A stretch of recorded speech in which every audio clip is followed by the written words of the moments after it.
What does the X mean on Snapchat? Hi everyone, welcome back to our channel.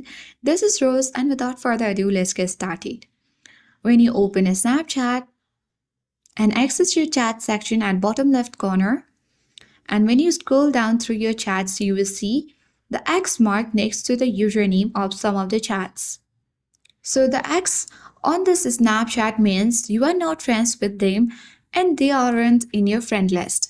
If it says join from contacts under their name, it means they have allowed people in their contacts to find them on Snapchat.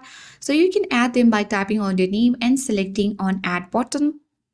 And in case if you are seeing the X on someone who has already added you as friend, this could mean they removed you from their friend list, they blocked you, or they may have deactivated or removed your account. That's the meaning of the X on Snapchat. I hope this guide was helpful. If it was, then do like, share, comment, and don't forget to subscribe. Thank you for watching, and I'll see you in the next video.